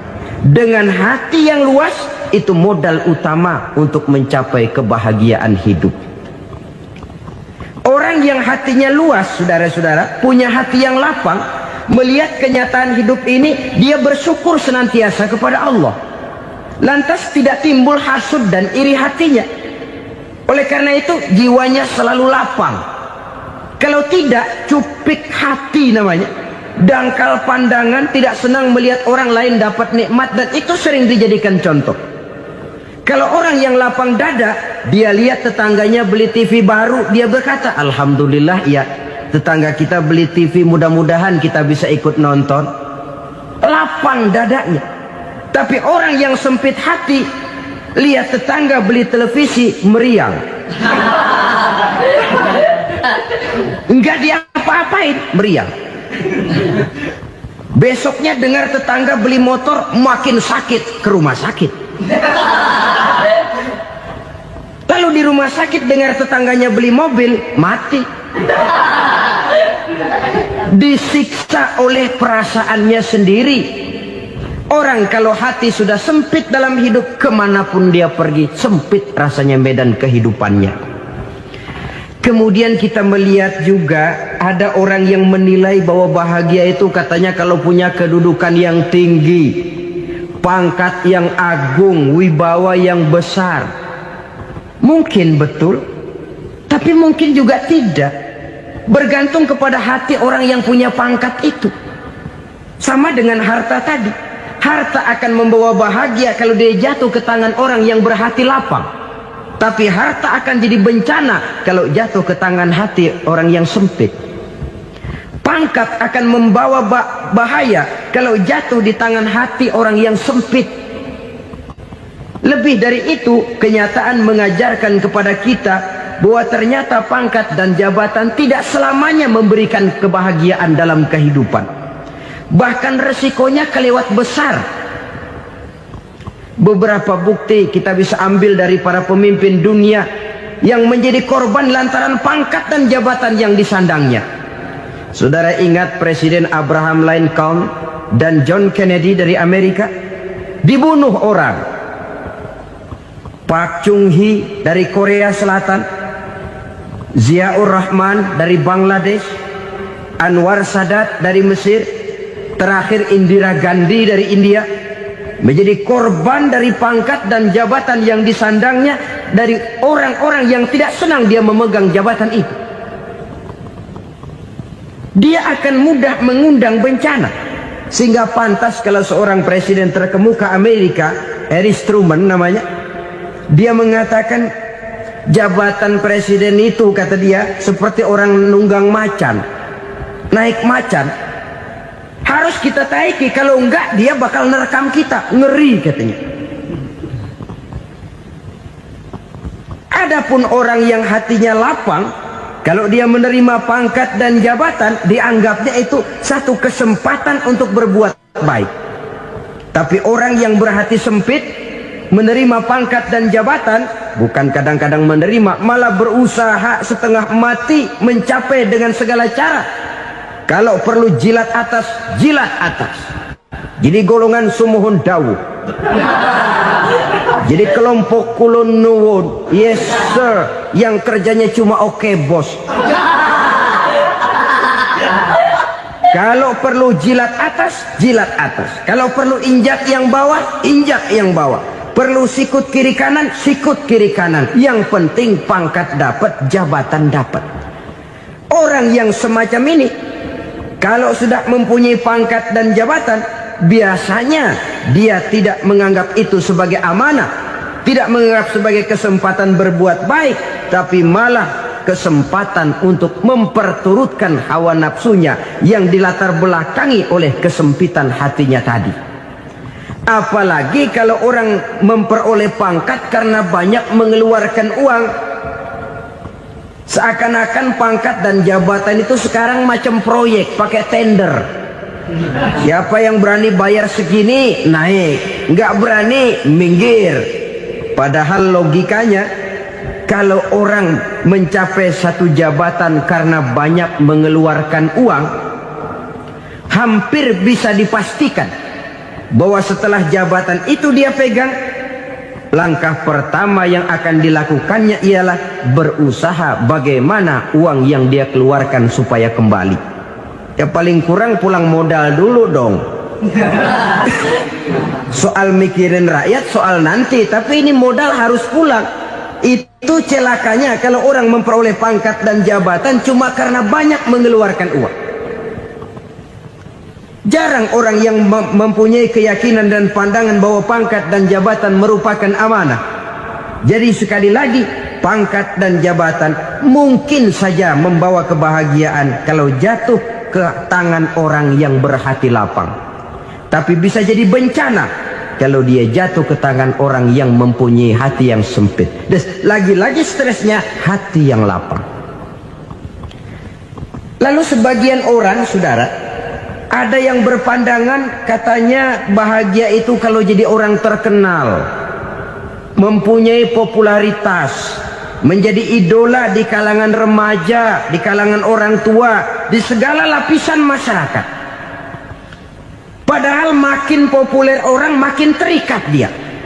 Ya kalau macam kita ini kan nggak punya nama, nggak populer, tengah malam buta mau nongkrong di warung Tegal aman. Tapi pangkat, jabatan, kedudukan, popularitas menyebabkan kita diikat dengan berbagai macam peraturan.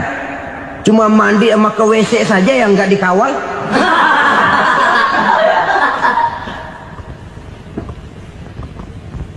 Benarkah popularitas, ketenaran membawa kebahagiaan? Mungkin. Ya, tapi mungkin juga tidak. Kenapa? Banyak orang-orang populer yang mengakhiri hidupnya secara tragis. Kita ambil beberapa nama. Di Amerika tahun 60-an ada bintang seksi paling terkenal yang dijuluki sex bomb.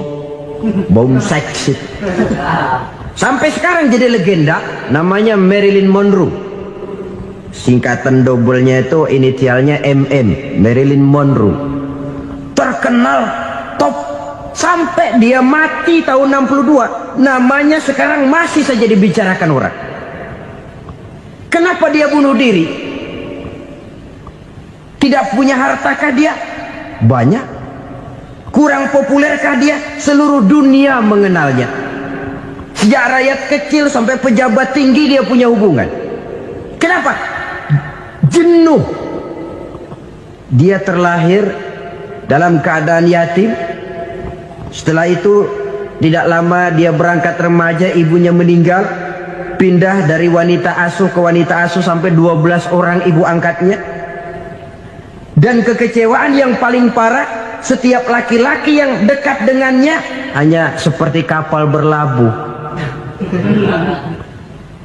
Datang dan pergi silih berganti. Padahal dia merindukan seseorang yang bisa melindungi hidupnya. Dia rindukan itu dan dia tidak pernah menemukan. Itu yang akhirnya menyebabkan dia minum pil tidur kelewat dosis, minum obat tidur kebanyakan. Ya tidur terus sampai sekarang.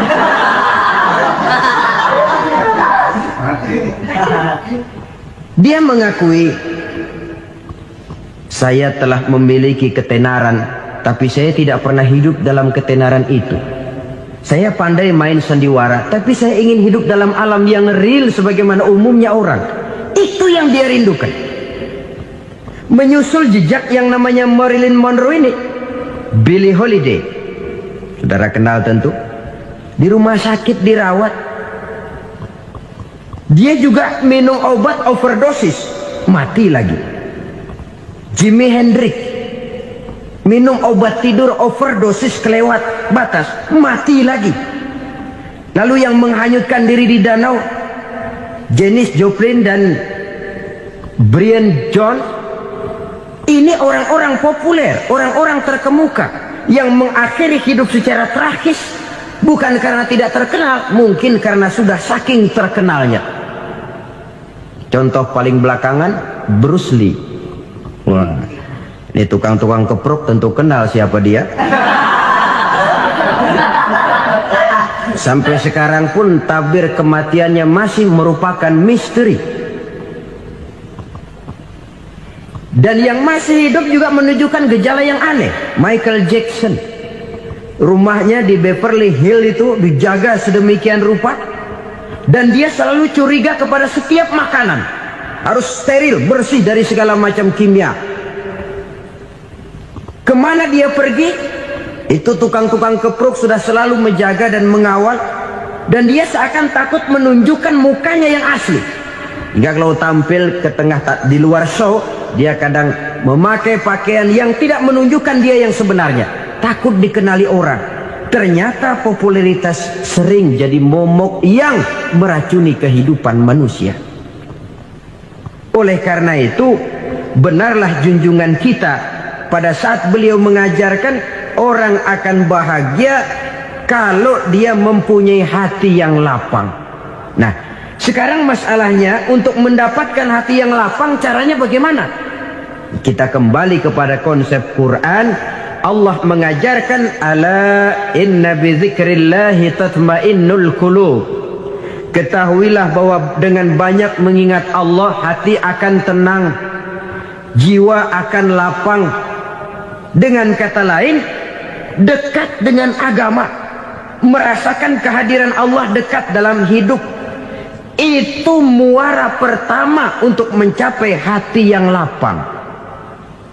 Ala inna bi dzikrillahi tatmainnul qulub. Jangan macam orang sekarang ingin mendapatkan ketenangan lalu tapak di puncak gunung, di gua-gua, di tempat sepi. Iyalah kalau nggak ada ular. Kalau tergigit ular berbisa, ketenangan belum, mati jelas itu. Islam positif untuk mendapatkan ketenangan. Ala inna bi dzikrillahi tatmainnul qulubi. Bahwa ketahuilah bahwa dengan banyak mengingat Allah, hati akan tenang, jiwa akan lapang, nuansa pikiran akan luas. Karena yang namanya bahagia ada dimanapun manusia berada. Di kampung ada bahagia, di kota ada bahagia, di ngarai, di lembah, di gunung, di hutan, di lautan, di angkasa luar, dimanapun bahagia itu ada kalau kita bermodalkan hati yang lapang ini. Dan hati akan lapang kalau kita dekat dengan agama. Dekat dengan harta buat sementara hati mungkin tenang, tapi ketenangan yang relatif dan temporer. Apalagi orang tiap kali tambah harta, tiap kali tambah rencana. Itu wajar. Mungkin sebelumnya saudara berpikir, kalau punya duit 5.000 enak nih. Begitu punya duit 5.000, aduh sayang kalau 10.000 aja. Tiap kali tambah harta, tiap kali lain rencana. Makin banyak rencana, makin menjauhkan kita dari yang namanya ketenangan. Padahal ketenangan merupakan unsur utama untuk mencapai bahagia. Dan ketenangan itu bermuara dalam hati manusia. Tengoklah kehidupan ini. Orang yang banyak harta dengan orang miskin, berbedakah rasa sakit yang mereka tanggungkan? Rasanya tidak. Walaupun si kaya tidur di kasur empuk berselimutkan sutra mahal, sementara si miskin meringkuk di balai bambu yang keras dan kasar. Apabila maut datang, dia juga tidak pernah pilih bulu. Maut datang menjemput si kaya di singgasana keemasannya, dikelilingi oleh para pengasuh, dayang dan inang serta para pengawal. Dan maut pun datang menjemput si miskin papa, sehingga ia tergelepar di tepian jalan. Kedua-duanya bernama mati. Kalau nyata bahwa sakit yang ditanggung si kaya tidak beda dengan sakit yang ditanggung si miskin, bukan harta semata yang membuat orang bahagia. Hati yang tenang, jiwa yang lapang penuh kedamaian, karena banyak berzikir dan mengingat Allah, itu merupakan modal utama untuk mencapai sesuatu yang bernama bahagia.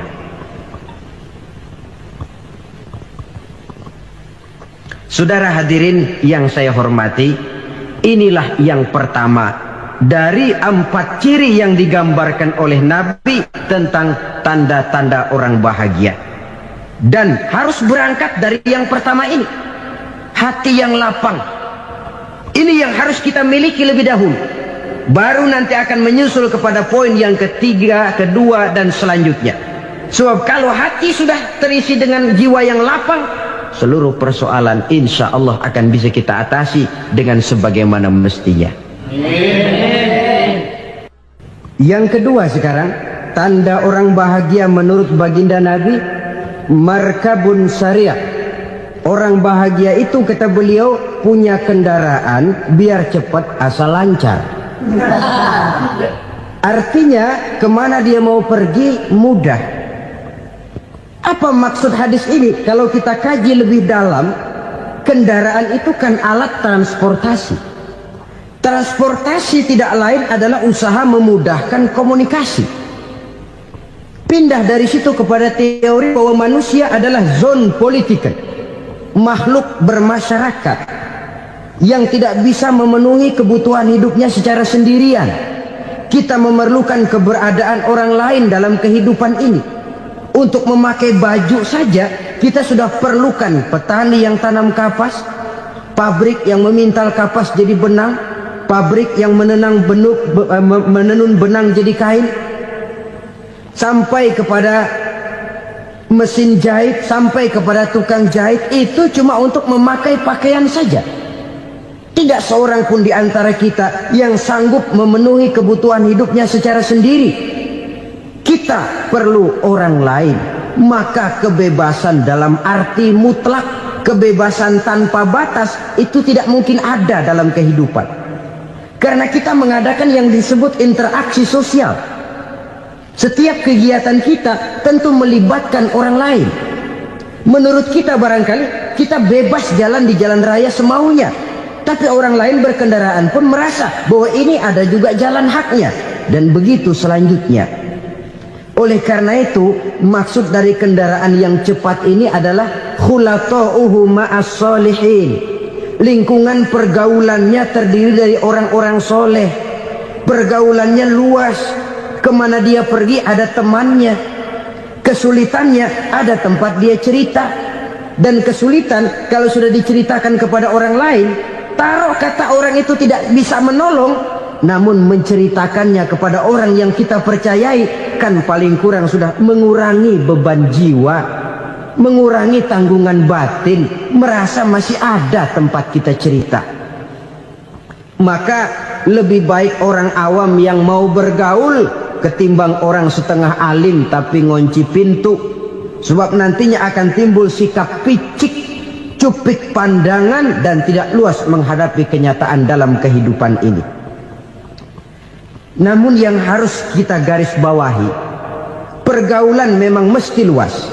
Namun jangan sekali-kali lupa bahwa pergaulan sangat besar pengaruhnya dalam ikut membentuk kepribadian manusia. Sehari-hari bisa kita bilang, kalau kita dekat sama tukang minyak wangi, sekalipun nggak dibagi minyaknya, baunya tentu dapat. Betul? Tapi dekat sama tukang elas, walaupun nggak kena apinya, asapnya mesti kena. Kalau Syauqi mengatakan lebih jelas lagi, man asyaral asrafa asa musyarrafan wa muasyiral anzali ghairu musyarrafin.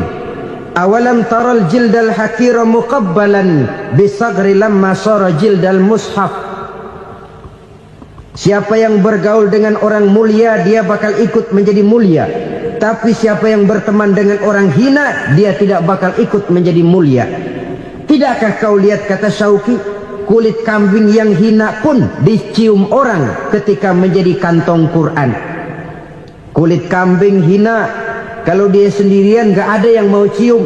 Tapi begitu dia bergaul dengan Quran, menjadi kantong Quran, dipakein minyak wangi, ditaruh di tempat yang tinggi, mau diambil dicium dulu, dibawa dengan penuh hormat dan hati-hati. Kulit kambing yang hina lantaran berteman dengan Quran, numpang mujur. Tapi coba lihat kalau kulit kambing berteman dengan kayu, jadi beduk, habis. Zohor dikemplang, asar dipukul. Itu pun sedikit saja, cuma salah milih teman. Yang temannya Quran dihormati orang, yang temannya kayu lantaran jadi beduk, gelap-gelap subuh orang udah kemplangnya.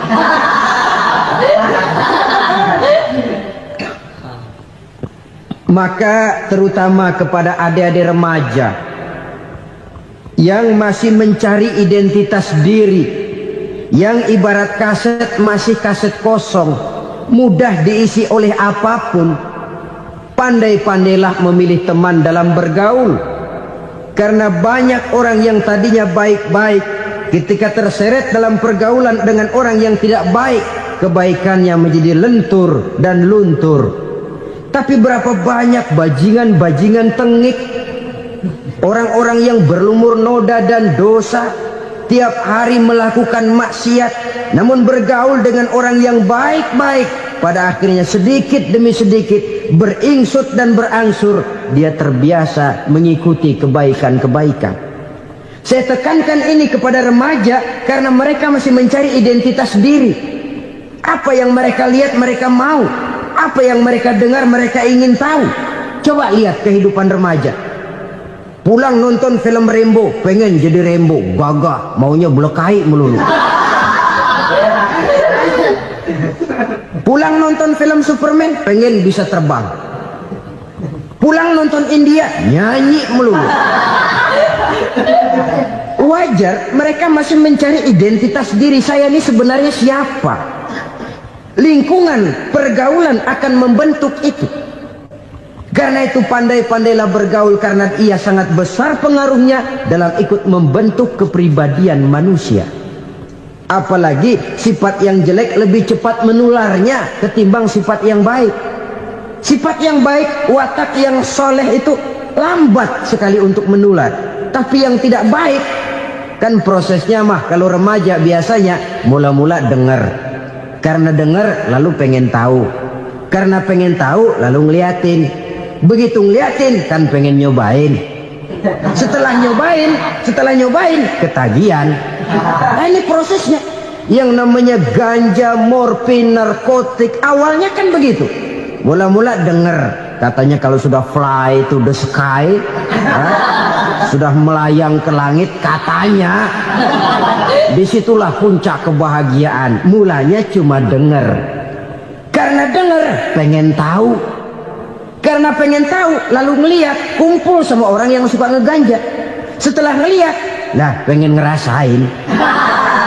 Begitu ngerasain enak juga, ketagihan. Kalau sudah ketagihan jadi penyakit kronis, bisa merembet kepada yang lain. Iya, kalau orang tuanya mampu untuk beli morfin, beli ganja. Kalau tidak kan pikirannya ngayap, jemuran siapa ya gue sahabat. Timbullah perbuatan-perbuatan negatif yang bermula dari salah pergaulan. Apalagi buat adik-adik remaja yang tinggal di kota-kota besar, yang pengaruh budaya, pengaruh kesenian, pengaruh struktur kehidupan yang nampak makin individualistis, di mana persaingan tajam, tensi ekonomi tinggi, orang mudah mengalami stres. Pandai-pandailah dalam bergaul, sekali lagi, karena ia sangat besar pengaruhnya dalam ikut membentuk kepribadian manusia. Orang bahagia punya kendaraan yang cepat, artinya punya pergaulan yang luas, dan lingkungan pergaulannya terdiri dari orang-orang yang soleh. Kemana dia pergi ada teman, kesulitannya ada tempat dia cerita. Tapi kalau sudah menyendiri, hidup sendiri, kesulitan dipikiri sendiri, bisa mati belum waktunya.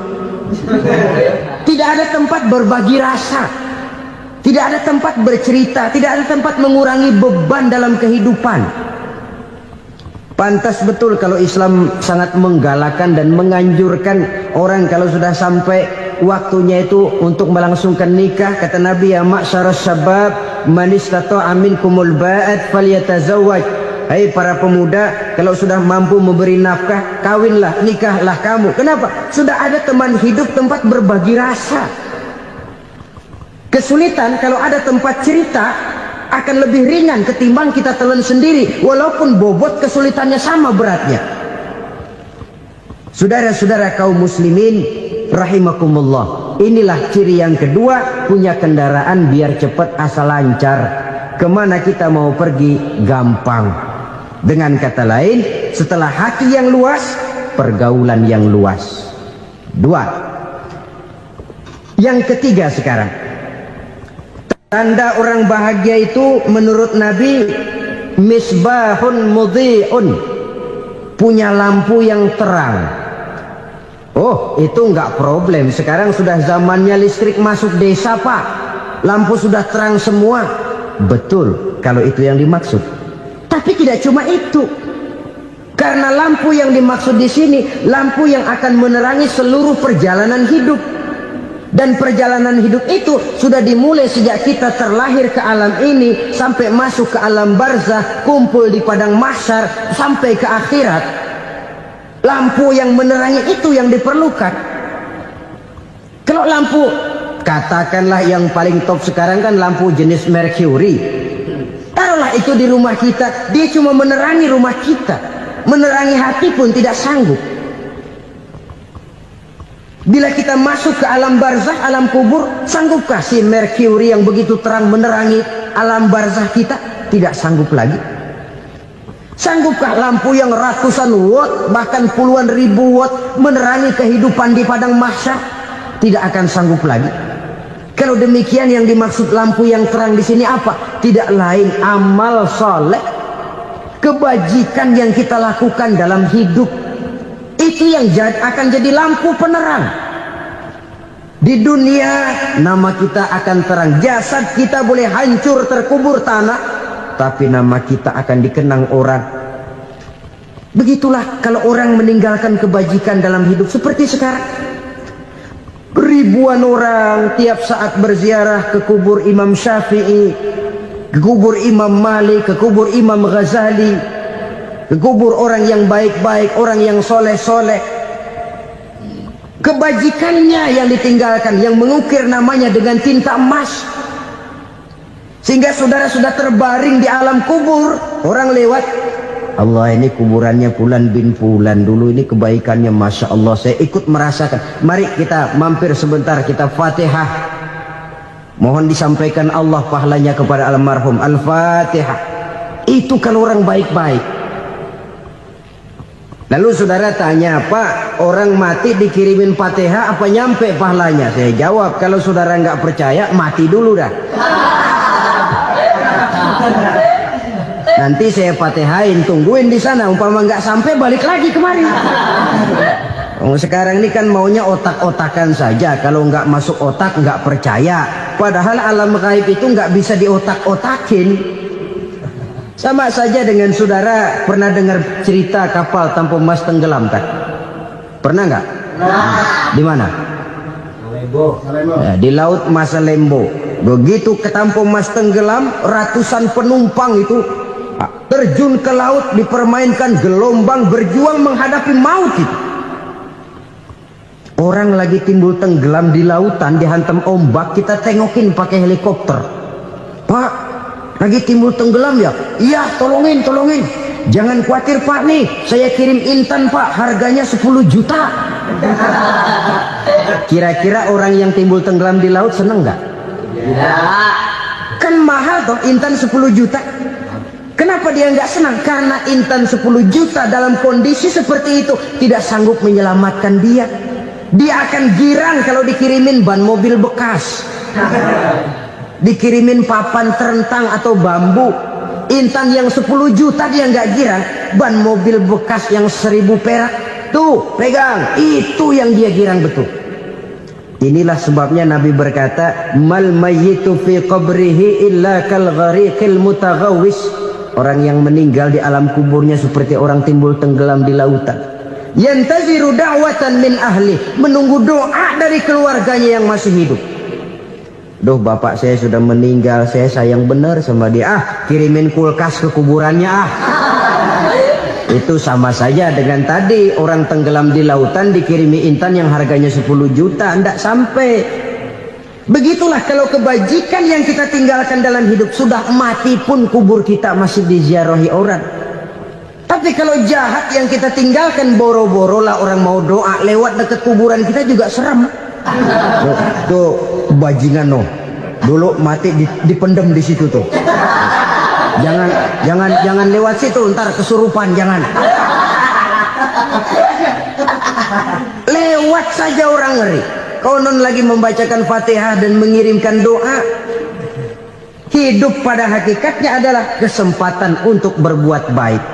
Maka sekali kesempatan itu diberikan, manfaatkan dengan sebaiknya. Sebab kesempatan kedua tidak akan pernah ada. Kesempatan berbuat baik di sini, di akhirat sudah pembalasan namanya. Sekali kesempatan itu dicabut, dia tidak akan pernah dikembalikan lagi. Kata Iqbal, hidup tidak mundur ke belakang, Bung. Berhenti diinjak orang, mundur hancur. Tidak ada kata mundur dalam hidup ini. Berhenti diinjak orang, mundur kecebur. Tidak ada kata lain, harus maju dalam kehidupan dalam artian yang positif. Hidup adalah kesempatan untuk mengumpulkan kebajikan yang sebanyak-banyaknya. Di situ nilai daripada manusia. Sekarang ini memang nggak kelihatan kok, orang yang banyak pahala sama yang banyak dosa nggak kelihatan kok. Barangkali kalau habis bikin dosa palanya pada benjol, mungkin orang takut sama dosa. Tapi sekarang sama saja, orang yang banyak dosa dengan yang nggak banyak dosa jalan bareng dari belakang, sama, nggak kelihatan beda. Tapi ada waktunya di mana pahala memegang peranan, di mana dosa diperlihatkan. Sama saja kalau kita bawa mobil siang, lampu kan nggak begitu berfungsi. Apa lalu bilang, alah ini lampu berat-beratin, copot-copotin aja dah. Tidak perlu begitu. Kenapa? Pada suatu saat malam senja akan datang. Bila matahari terbenam, senja pun datang, gelap mulai merayap, disitulah baru terasa perlunya lampu. Pahala begitu. Sekarang orang yang nggak ada pahalanya nggak kelihatan dalam kehidupan. Tapi pada suatu saat senja kehidupan akan datang. Ajal merenggut nyawa, malam merayap, dan hidup mulai diliputi kegelapan di alam barzah. Dikala itu kalau nggak punya lampu, alangkah malangnya kita. Sebab amal yang baik, kata Nabi, di alam barzah itu akan diciptakan menjadi perempuan yang cantik menemani kita. Amal yang jahat akan menjadi orang yang paling jelek nemenin kita. Sudah di tempat gelap yang nemenin jelek.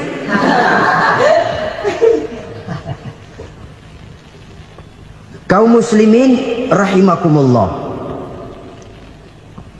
Kalau demikian masalahnya, tergantunglah kita pandai memanfaatkan waktu. Al-waktu kasayf, waktu itu cepat sekali. Yang namanya waktu itu tahu-tahu.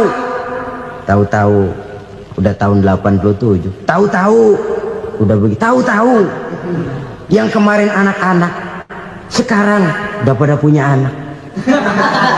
Tahu-tahu saja itu. Begitu cepat waktu berlalu. Kalau tidaklah pandai kita memanfaatkannya, akan rugi kita. Nabi bersabda, "Man kana yaumuhu khairun min amsihi fahuwa rabih." Barang siapa yang hari ini lebih baik daripada hari kemarin, itu orang untung. Hari ini lebih baik daripada kemarin. Bulan ini lebih baik dari bulan kemarin. Tahun ini lebih baik dari tahun kemarin. Itu orang yang beruntung. Tahun kemarin sembayangnya maghrib doang, sekarang udah tambah isya. Tahun kemarin cuman Idul Fitri aja ngancem bener, sekarang udah tambah Jumat, lalu tambah lagi maghrib, tambah lagi isya, dan selanjutnya. Hari ini lebih baik daripada kemarin, itu orang yang beruntung. Wa man kana yaumuhu mislu amsihi fahuwa khasir. Lalu barang siapa yang hari ini sama saja dengan hari kemarin, itu orang rugi. Hari ini sama dengan kemarin, rugi itu. Bulan ini begitu, bulan kemarin begitu, tahun ini begitu, tahun lalu juga begitu. Rugi itu orang. Rugi apa? Rugi umur. Umur tambah, amalan nggak pernah tambah. Dan saya pikir lebih merupakan azab ketimbang nikmat kalau orang dikasih panjang umur cuma untuk numpuk dosa. Mending mana? Panjang umur banyak dosa sama pendek umur dikit dosa. Mending mana? Mending mana? Ya, paling mending tentu panjang umur banyak pahala. Tapi kalau tidak, sekali lagi, lebih merupakan azab ketimbang nikmat kalau orang diberikan panjang umur tapi cuma untuk sekedar menumpuk dosa. Kehilangan kesadaran bahwa dunia bukan terminal akhir dari satu perjalanan. Dia cuma halte di mana kita berhenti sebentar untuk menuju kepada terminal yang hakiki. Saudara-saudara kaum muslimin rahimakumullah. Inilah lampu yang akan menerangi kehidupan. Amal yang kita lakukan di dalam kehidupan. Jadi yang dimaksud dengan lampu yang terang, kebajikan yang kita kerjakan dalam hidup. Nah, setiap orang di awal tadi saya bilang ingin bahagia. Bahagia itu kan hakikatnya kumpulan senang dan selamat. Senang, selamat. Apa bedanya? Senang tapi tidak selamat, nggak bahagia. Selamat tapi nggak senang, nggak bahagia orang. Contoh, kalau orang korupsi, duitnya banyak, senang dia, tapi keselamatannya. Ada tentara baris di samping rumahnya udah bingung, padahal tentara latihan. Tentara cuma latihan, dia bingung. Senang, tapi karena keselamatannya tidak terjamin, dia tidak bahagia. Sebaliknya pegawai negeri jujur benar cuma segaji-gajinya, selamat nggak korupsi tapi melarat, ya nggak bahagia juga, kurang senang. Kesenangan dan keselamatan untuk dunia saja, ya sekali lagi, kalau cuma sekedar untuk dunia saja bisa dibeli pakai uang, bisa dibeli pakai uang. Saudara ingin selamat bisa dibeli pakai uang, saudara ingin senang bisa dibeli dengan uang. Tapi setelah mati masuk ke alam barzah, habis kekuasaan uang. Nggak bisa lagi beli keselamatan pakai uang, tidak mungkin lagi membeli kesenangan dengan uang. Di situ pahala yang megang peranan. Makin banyak pahala, makin banyak saham untuk membeli kesenangan dan keselamatan, untuk memperoleh yang namanya bahagia. Dan jangan lupa loh, di alam barzah kita nggak sebentar, menunggu datangnya kiamat. Loh iya, kalau kita begitu dikuburin terus kiamat datang, untung. Tapi kalau masih harus 1000, 2000, puluhan ribu tahun yang akan datang, dalam satu penantian yang begitu lama, tanpa saham untuk memperoleh kebahagiaan, satu kemalangan yang tidak ada pernah putus-putusnya. Janganlah tergelincir oleh kebahagiaan sebentar yang menipu dengan mengorbankan kebahagiaan hakiki yang berjangka panjang. Apa artinya senyum sejenak kalau harus ditebus dengan tangis seumur hidup? Biarlah kita minum jamu, pahit memang, getir memang, tapi kan besok badan sehat. Daripada sekarang minum sirup, manis memang, enak memang, tapi bibir pada jontor besok. Sirawan, batuk, nggak karu-karuan. Banyak orang tertipu oleh kesenangan yang sebentar. Padahal laisa kullu ma yalma'u zahaban. Belum tentu semua yang berkilat itu emas. Belum tentu semua yang gemerlap itu intan. Karena itu marilah manfaatkan kesempatan yang diberikan Allah ini untuk mengumpulkan kebajikan yang sebanyak-banyaknya. Yang terakhir sekarang, yang keempat, tanda orang bahagia kata Nabi. Zaujatun salihah. Orang bahagia itu tanda yang keempat kata Nabi, punya istri biar cakep asal taat. Sudah surga itu gitu. Cakep taat. Istri kayak gitu, kalau belum mati jangan dikuburin dulu. Sudah cakep taat lagi. Tapi kadang-kadang enggak, udah jelek ngadat melulu. Apa yang mau dipilih? Sebab itu Quran mengatakan Istri pakaian untuk suami, suami pakaian untuk istri. Kenapa suami istri diibaratkan pakaian? Alangkah tingginya gaya bahasa Quran ini. Suami istri teman hidup, hidup perjalanan panjang. Sejak kita dalam rahim sudah ada hidup kan di sini. Sampai ke alam dunia, masuk ke alam barzah, kumpul di padang mahsyar, sampai menuju akhirat, itu perjalanan hidup. Carilah istri atau suami teman hidup yang membawa manfaat tidak hanya kehidupan di dunia ini, sampai di alam barzah, sampai di padang mahsyar. Suaminya mungkin meninggal lebih dulu atau istrinya mungkin meninggal lebih dulu. Tapi suami atau istri yang masih hidup berbuat kebajikan. Suami saya meninggal, ada hartanya, saya sedekahkan, niat pahala untuk almarhum suami saya. Ini teman hidup. Tidak dibatasi dan tidak bisa dipisahkan oleh maut sekalipun. Zohirnya mungkin pisah, badannya mungkin pisah, tapi hatinya, jiwanya, kebersamaannya dalam menghadapi kehidupan. Karena itu, saudara-saudara, bahasa Quran indah. Suami istri diibaratkan seperti pakaian. Apa fungsi pakaian? Pertama, pakaian jadi kebanggaan. Artinya suami harus menjadi kebanggaan istri, istri harus jadi kebanggaan suami. Yang kedua, pakaian itu kan fungsinya menutup aurat. Artinya sesama suami istri harus saling menjaga kekurangan masing-masing. Jangan malah sesama suami istri saling membongkar rahasia dan aibnya sendiri-sendiri. Istrinya diceritain jeleknya di mana-mana, atau suaminya dibongkar rahasianya di pasar umum. Itu sudah tidak lagi berfungsi sebagai pakaian. Kenapa semua ini diperlukan? Karena kita menyadari bangsa yang baik terdiri dari masyarakat yang baik. Masyarakat yang baik merupakan susunan dari warga yang baik. Warga yang baik adalah terdiri dari rumah tangga yang baik. Dan rumah tangga yang baik merupakan susunan dari pribadi yang baik. Dari situ langkah dimulai. Membangun satu bangsa yang baik diawali dengan membangun rumah tangga yang baik, dengan menciptakan pribadi-pribadi yang baik.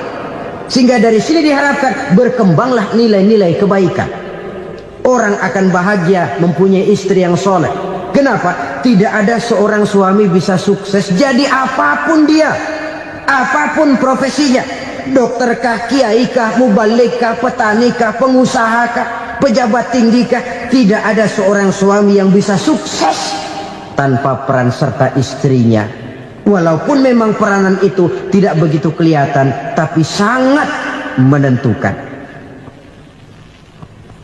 Karena itu, saudara hadirin yang saya hormati, Islam sangat menghargai kaum wanita, memberikan kedudukan yang tinggi sepanjang tidak mematikan kodrat kewanitaannya.